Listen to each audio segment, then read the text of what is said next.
আসসালামু আলাইকুম প্রিয় বন্ধুরা। আজ আমরা শিখব সত্য কথা বলার গুরুত্ব।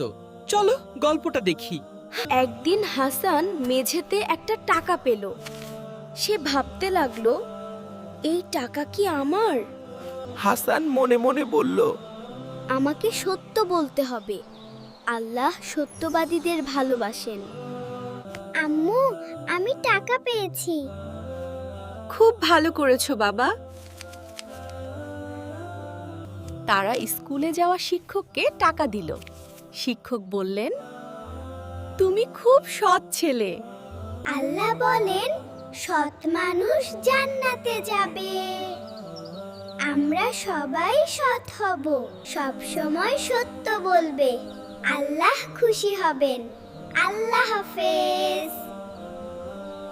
হে আল্লাহ, আমাদের সৎ মানুষ বানাও। আমিন।